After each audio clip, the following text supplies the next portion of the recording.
तो शुरुआत इस वक्त की बड़ी खबर से दमोह के निजी मिशन अस्पताल से मिल रही जानकारी, जहां एक महिला की मौत के बाद परिजनों ने जमकर हंगामा कर दिया। आपको बता दें कि अस्पताल प्रशासन पर इस विषय को लेकर गंभीर आरोप लगाए जा रहे हैं और परिजनों ने इलाज के दौरान लापरवाही बरतने के आरोप लगाए हैं। वहीं पूरे मामले की सूचना मिलने के बाद मौके पर पुलिस पहुंची और परिजनों को किसी तरह से शांत कराया गया। आपको बता दें कि इमलाई निवासी ज्योति रजक को अस्पताल में भर्ती करवाया गया था, लेकिन इलाज के दौरान उनकी मौत हो गई। दमोह से ये पूरा मामला सामने आया, जहां पर मिशन अस्पताल में महिला की मौत के बाद परिजनों ने जमकर हंगामा किया। कर आया था तो हम लोग अस्पताल लेके आए, इन्हें एडमिट कर लिया।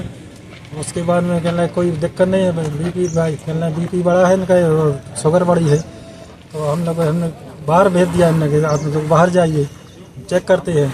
चेक किया उन्हें, आध घंटे बाद 1 घंटे बाद कहने लगे अब उनको भर्ती करना पड़ेगा, दवाइयाँ वहीं लिख दी। उसके बाद हम पेशेंट को देखा तो सही था, कोई प्रॉब्लम नहीं थी। 12-13 नॉर्मल है, 12-13 घंटा नॉर्मल रही, मतलब बढ़िया अच्छी बोलत रही। एक बार रात में अभी 3:30 बजे उनको चक्कर आए। चक्कर आने के बाद उन्होंने क्या मालूम कौन सा इंजेक्शन दिया, हमको तो बताया नहीं कुछ कि कौन सा इंजेक्शन दे रहे हैं कौन सा नहीं। तो थोड़ी देर के लिए सही हो गई, उसके बाद उनको अटैक आ गया। सीधा आईसीयू ले जा रहे थे तो उन पे वो ऑक्सीजन चालू करते नहीं बन रहा था, ऐसे ही मतलब। फिर उसके बाद ले जाते वो बेहोश हो गई, तो वहाँ आईसीयू में ले गई तो वहाँ पर उनकी मृत्यु हो गई। परिजनों के माध्यम से कि एक ज्योति रजक पति दीपचंद रजक उम्र 38 साल निवासी इमलाई, इनको चक्कर जी में चलाने जैसी शिकायत आई थी कल रात में, तो इनके परिजनों ने नीलेश ने भर्ती करवाया मिशन अस्पताल में। मिशन अस्पताल में कल उसका इलाज चला। आज सुबह 4 बजे के करीबन इलाज के दौरान उसकी मौत हो गई। परिजनों का कहना यह है कि यहाँ लापरवाही हुई है, लेकिन हम उसकी मर्ग कायम करके पीएम करवाएंगे जिला अस्पताल से, और पीएम रिपोर्ट आने के बाद जो सही चीज़ होगी उस पर वैधानिक। और हमारे सहयोगी आशीष जैन इस वक्त हमारे साथ फोनलाइन पर मौजूद है। आशीष, परिजनों का इलाज में लापरवाही का आरोप है, अस्पताल प्रबंधन क्या इस पर जवाब दे रहा है? जी, मैं आपको बताना चाहूंगा, ये मामला दमोह देहात थाना अंतर्गत इमलाई गांव के रहने वाली ज्योति रजक का है, जो बीमार होने के बाद दमोह के मिशन अस्पताल, जो चर्चित अस्पताल है, पहले भी इस पर गंभीर आरोप लगते रहे हैं इलाज में लापरवाही की, वहां पर लाया गया था और परिजनों के द्वारा बताया गया कि वहां पर महिला की स्थिति ठीक थी। अस्पताल प्रबंधन ने भी यही कहा कि महिला की स्थिति ठीक है, कोई चिंताजनक बात नहीं है, बीपी बढ़ा हुआ है, शुगर बढ़ी हुई है, और फिर इलाज के दौरान ही सुबह सवेरे उनकी मौत हो गई। इस मामले पर जहां पुलिस को बुलाया गया, पुलिस जांच की बात कर रही है, परिजन आरोप लगा रहे हैं, तो वहीं अस्पताल प्रबंधन का कोई भी व्यक्ति अभी तक सामने नहीं आया है जिसके द्वारा इस मामले में कुछ भी नहीं कहा गया है। इस मामले में अभी फिलहाल पुलिस जांच कर रही है और परिजन गंभीर आरोप लगा रहे हैं। हालांकि परिजनों के द्वारा यह हंगामा भी किया गया, पुलिस वहां पर पहुंची और अब वो जांच की बात की जा रही है। लेकिन मामला ये है कि क्रिश्चियन मिशन के द्वारा यह अस्पताल संचालित किया जाता है। यहाँ पर पहले भी लापरवाही के आरोप के चलते लग चुके हैं, मरीजों के परिजन लगाते रहे हैं, और एक बार फिर इस तरह का मामला सामने आया। अस्पताल प्रबंधन पुलिस पहुंची थी वहां पर, पुलिस की तरफ से कोई कार्रवाई की जा रही है क्या? जी, क्या हेलो, क्या कार्रवाई की जा रही पुलिस की तरफ से आशीष? हाँ, पुलिस का ये कहना है कि मर्ग कायम किया जा रहा है और उसके बाद पूरे मामले की जांच की जाएगी, प्रबंधन से चर्चा की जाएगी, परिजनों के जो आरोप है उस पर जांच की जाएगी और जांच के बाद ही कुछ भी निर्णय पर पुलिस पहुंचेगी। चलिए ठीक है, बहुत शुक्रिया आशीष आपका इस पूरे मामले पर जानकारी देने के लिए। आगे डिटेल्स लेते रहेंगे और बढ़ते आगे। भोपाल में शूटिंग एकेडमी में एक नाबालिग ने खुद को गोली मारकर खुदकुशी कर ली। आपको बता दें कि नाबालिग ने शूटिंग एकेडमी में 12 बोर की शॉटगन से खुद को गोली मार ली छाती पर और इस दौरान उसकी मौके पर ही मौत हो गई। बताया जा रहा है कि नाबालिग पिछले 2 साल से शूटिंग एकेडमी में ही रह रहा था और खुदकुशी की सूचना मिलने के बाद पुलिस मौके पर पहुंची और इस पूरे मामले की जांच शुरू कर दी गई है। मृतक नाबालिग अशोक नगर का निवासी था और उसके पिता खेल अधिकारी हैं। हादसे के बाद शूटिंग कैंपस को बंद कर दिया गया है और एकेडमी के बाहर खिलाड़ी परेशान हैं। राजधानी भोपाल के शूटिंग एकेडमी में 17 साल के एक नाबालिग ने खुद को गोली मार के सुसाइड कर लिया। सुसाइड के पीछे के कारणों का अब तक खुलासा नहीं हो पाया है। जो अशोकनगर में खेल अधिकारी के तौर पर पदस्थ उनके पिता है और बेटे का नाम जो है वो यथार्थ रघुवंशी बताया जा रहा है। पिछले 2 साल से वो इसी एकेडमी में रहकर प्रैक्टिस कर रहा था और कल देर शाम का ये पूरा घटनाक्रम है, जब रेस्ट रूम में जब वो पहुंचा प्रैक्टिस के बाद उसने फिर जो ट्रिगर है वो उससे चला दिया और उसके बाद उसकी छाती में गोली लगी और उसको बताया जा रहा है कि 12 बोर की शॉटगन थी, उसके से ये गोली चलाई गई थी और कई छर्रे जो है उसके सीने को चीरते हुए बाहर निकल गए, जिससे उसकी तत्काल मौके पर ही मौत हो गई। जैसे ही गोली चलने की आवाज आई उसके बाद जो यहाँ पर प्रबंधन मौजूद था, उसके साथी मौजूद थे, उसके बाद पुलिस को इसकी जानकारी दी गई। पुलिस की जानकारी पर फॉरेंसिक की टीम भी यहाँ पहुंची थी। फिलहाल सबको पीएम के लिए भेज दिया गया है। परिजन जो है वो यहाँ पर आ चुके हैं। पुलिस जो है अब पूछताछ करने में जुटी है कि आखिर ऐसे क्या कारण रहे कि 17 साल के यथार्थ को ये कदम उठाना पड़ा। हालांकि किसी तरह का कोई सुसाइड नोट अभी तक बरामद नहीं हुआ है। उसके मोबाइल फोन की जांच की जा रही है, इसके साथ ही उसके दोस्तों से बातचीत की जा रही है, परिजनों से बातचीत की जा रही है कि आखिर इस सुसाइड की वजह क्या है, क्या वो किसी तरह के प्रेशर या परेशानी में था। तो इस तरह की तमाम जो जानकारियां हैं उनको जुटाने का काम फिलहाल पुलिस की टीम कर रही है। फिर अब जब शॉर्ट पीएम की रिपोर्ट आएगी उसमें ये खुलासा हो पाएगा कि आखिर किन परिस्थितियों में उसने ये गोली मारी। इसके साथ ही जब परिजनों से बयान होंगे, अभिभावक जो इसके अलावा जो उसके साथी हैं उन सब से जब बयान होंगे उसके बाद ये खुलासा हो पाएगा कि आखिर यथार्थ ने ये आत्मघाती कदम क्यों उठाया है। और सिंगरौली से खबर, जहां आईपीएस हर्षवर्धन सिंह की हादसे में मौत हो गई। कर्नाटक के हासन के पास ये गाड़ी दुर्घटनाग्रस्त हुई और देवसर के एसडीएम अखिलेश सिंह के बेटे हर्षवर्धन थे और 2023 बैच के आईपीएस प्रोबेशनरी अधिकारी थे हर्षवर्धन।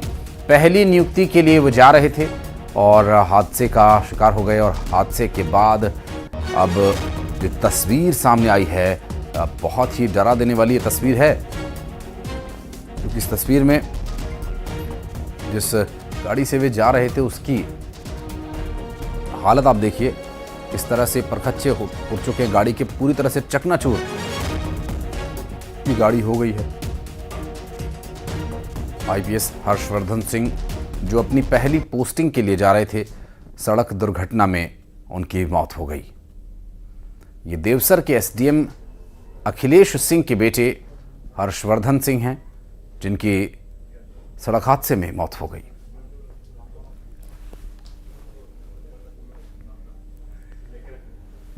और खबर कटनी से, जहां धान मिलिंग की राशि न मिलने से मिलर्स नाराज हैं।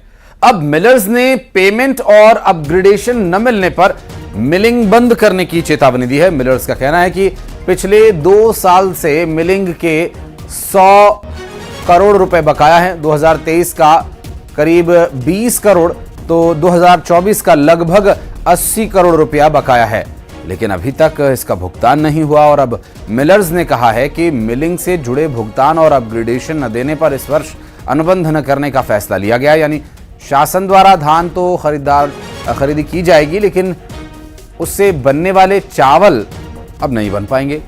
मिलर्स ने कहा कि प्रदेश के करीब 800 राइस मिलर्स भोपाल जाकर सीएम डॉक्टर मोहन यादव से मुलाकात करते हुए अपनी सभी मांगों को रखेंगे।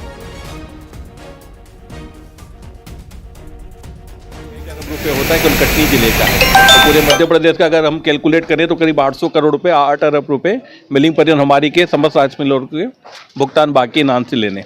हम पूर्व वर्ष में आश्वासन में काम कर चुके हैं, लेकिन अभी तक उस अनुरूप कोई भी आदेश दिए नहीं गए हैं। और जो इस बार मिलिंग नीति जारी की गई है वो एक पक्षी जारी की गई है।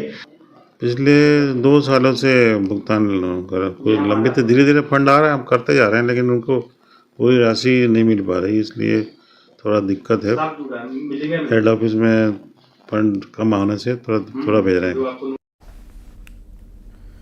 और एमपी में मंडल और जिला अध्यक्ष चुनाव को लेकर बीजेपी ने अपने जिद्दी नेताओं के लिए खास प्लान तैयार किया है। बीजेपी संगठन चुनाव से पहले चेला प्रथा पर सख्ती की तैयारी में है और आपको बता दें कि यहां मंडल और जिला अध्यक्ष चुनाव में हठ धर्मिता करने वाले नेताओं पर संगठन नजर रखेगा और अगर कोई नेता, विधायक या सांसद अपने खास लोगों को जिला अध्यक्ष बनाए जाने के लिए जिद करेगा तो उस पर सख्ती भी होगी और उनका केंद्रीय संगठन नेतृत्व के पास रिकॉर्ड खराब होगा और बीजेपी संगठन हर जिला और मंडल के चुनाव का फीडबैक भी लेगा और साथ ही विधानसभा लोकसभा चुनाव में किए गए कामों से नेताओं के भविष्य तय होंगे।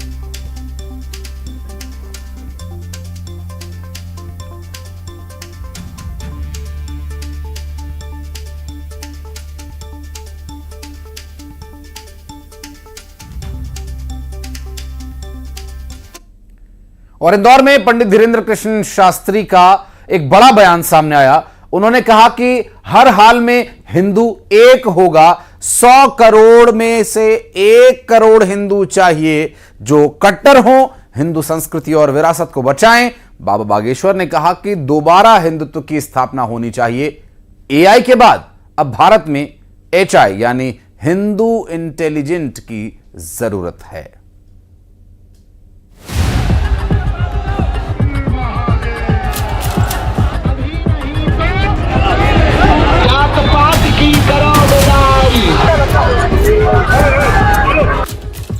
अपने बयानों को लेकर चर्चा में रहने वाले बाबा बागेश्वर ने एक बार फिर बड़ा बयान दिया है। उन्होंने कहा कि हर हाल में हिंदू एक होगा, 100 करोड़ हिंदुओं में 1 करोड़ कट्टर हिंदू चाहिए, हिंदू संस्कृति और विरासत को बचाएं, दोबारा हिंदुत्व की स्थापना होनी चाहिए। आर्टिफिशियल इंटेलिजेंस को लेकर कहा कि अब एआई नहीं चलेगा, अब एचआई यानी हिंदू इंटेलेक्चुअल इंटेलिजेंट चलेगा। हर हाल में इस देश में हिंदू एक होगा। हमको 100 करोड़ हिंदुओं में 1 करोड़ कट्टर हिंदू चाहिए जो अपनी संस्कृति, अपनी विरासत को बचा करके रखें और पुनः स्थापना हिंदुत्व की होवे। यही हमारा उद्देश्य है। जब तक नहीं होगी तब तक हम जाएंगे, घर घर जाएंगे, गांव गांव जाएंगे और आप जैसे पढ़े लिखे लोगों को जगाएंगे। एआई के बाद एचआई की जरूरत है भारत में, हिंदू इंटेलिजेंट। पंडित धीरेन्द्र शास्त्री ने जो अलख हिंदुओं में जगाने का बीड़ा उठाया है, उसको आगे बढ़ाने के लिए बाबा बागेश्वर ने हर हिंदू के खून में उबाल लाने तक सड़क पर इसी तरह उतरने का फैसला किया है। इसको आगे बढ़ाते हुए बाबा ने इंदौर में हिंदू युवाओं के साथ संवाद करते हुए उनको सनातन रक्षा संकल्प दिया, साथ ही हिंदुओं के खून में उबाल लाने की बात कही। जब तक देश एक नहीं होगा, जब तक हिंदू एक नहीं होगा, जब तक भगवा ध्वज लहराएगा नहीं, जब तक हिंदू जागेगा नहीं पूर्ण रूप से, जब तक हिंदुओं के खून में कट्टर हिंदुत्व का उबाल नहीं होगा, तब तक हम इस देश के लिए आज से अपने आप को समर्पित कर रहे हैं। विपक्ष ने बाबा बागेश्वर के बयान पर ऐतराज जताया है। उनका कहना है कि भारत लोकतांत्रिक देश है, इस तरह के बयानों पर कार्रवाई होनी चाहिए। राज्य में सरकार बैठी है उत्तर प्रदेश में, वो भी विश्वास नहीं रखती संविधान में। जहां जहां भाजपा की सरकारें हैं, हिंदू राष्ट्र ये संविधान से चलने वाला देश है, सर्वधर्म समभाव से चलने वाला देश है। ये हमारे यहाँ सबके लिए जगह है और ये कायदे में रहोगे तो फायदे में रहोगे, कटोगे बटोगे, एक है तो सेफ है। ये पूरी तरीके से संविधान विरोधी बयान है। देखिए, जो बागेश्वर धाम के जो धीरेन्द्र शास्त्री हैं, उनकी शिक्षा दीक्षा पूर्ण रूप से नहीं हुई है। एआई आधुनिकता का प्रतीक है, वैज्ञानिकता का प्रतीक है और तमाम सारे इंफॉर्मेशन का प्रतीक है। उसका दुष्प्रयोग भी लोग करते हैं, लेकिन एचआई की बात जो कह रहे हैं उसका सिर्फ एक ही प्रतीक है, देश की बहुसंख्यक आबादी दान चढ़ाएगी। और जो कुछ उनकी तरह के लोग कथाकार हैं, जो तमाम तरीके के क्रियाकलापों में रहते हैं, जिनका वो व्यापार की तरह है, तो निश्चित तौर पे वो व्यापार करते नजर आएंगे। बाबा बागेश्वर का संदेश साफ है। उनका कहना है कि हिंदू राष्ट्र के लिए हर सनातनी को तैयार रहना होगा। अगर संगठित नहीं रहेंगे तो हालात बांग्लादेश जैसे हो जाएंगे। वहीं विपक्ष बाबा के बयान को भड़काऊ बताकर कानूनी कार्रवाई की मांग कर रहा है। Bureau report, news 18।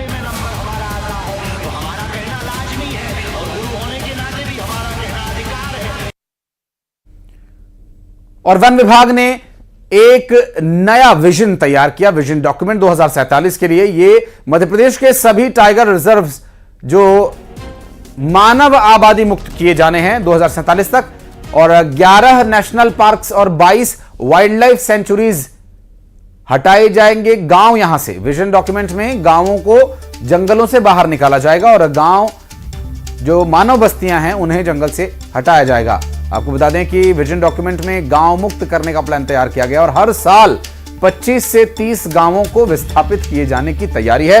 वन विभाग लगभग 500 गांवों को विस्थापित करने की तैयारी में है और ऐसा इसलिए ताकि मानव और बाघों के आमने सामने आने के और उनके बीच होने वाले संघर्षों को रोका जा सके।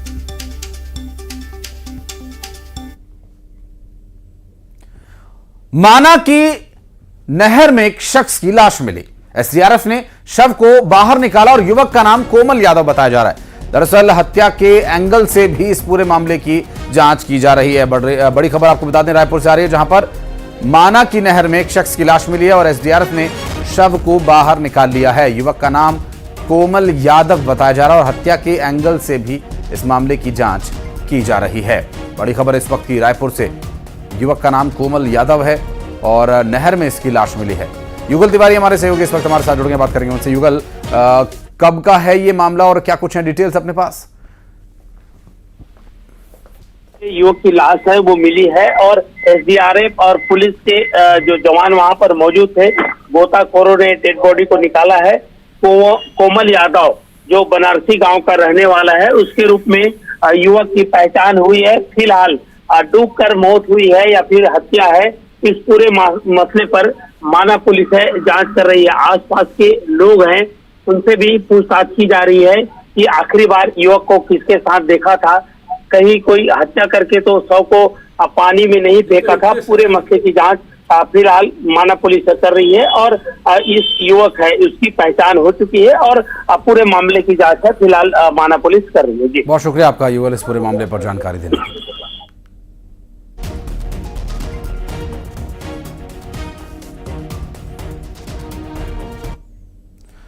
बांग्लादेश में जहां हिंदुओं के खिलाफ हिंसा जारी है, अब इस विषय पर नजर डालें तो बांग्लादेश में इस्कॉन मंदिर और उसके संत वहां की सरकार और कट्टरपंथियों के निशाने पर हैं। पहले वहां महंत चिन्मय कृष्णदास प्रभु को गिरफ्तार किया गया, उसके बाद अब बताया यह जा रहा है कि इस्कॉन के 3 और संतों को गिरफ्तार कर लिया गया। बांग्लादेश में अब तक इस्कॉन के 4 संतों को गिरफ्तार किया जा चुका है। कोलकाता इस्कॉन के उपाध्यक्ष राधा रमण दास जी ने बताया कि इस्कॉन के 63 संतों को भी भारत आने से रोका गया।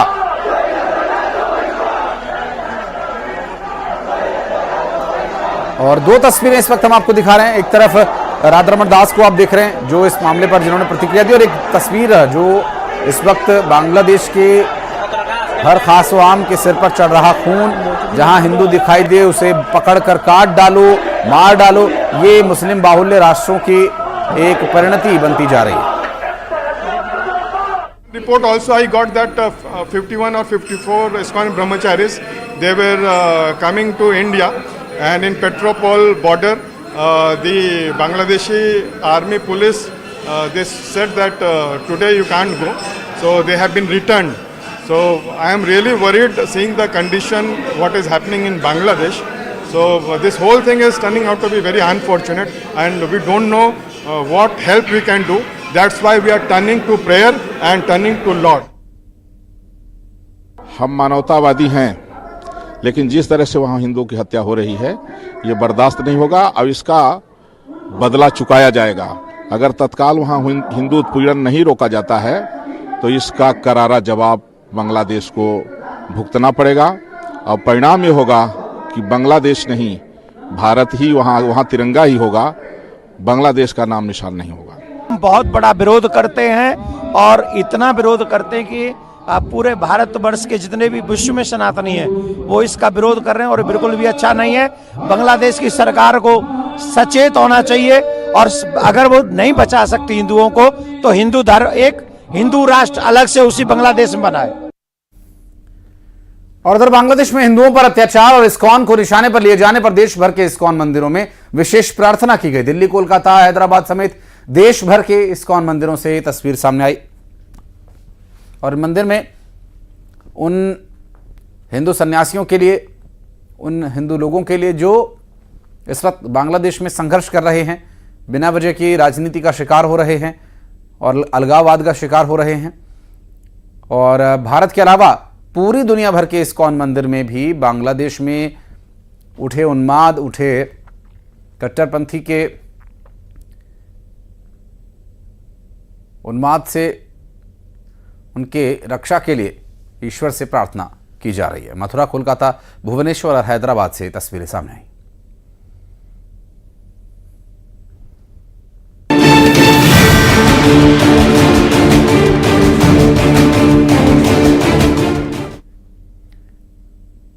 और नोएडा में किसानों के दिल्ली कूच के बीच भीषण जाम लग गया।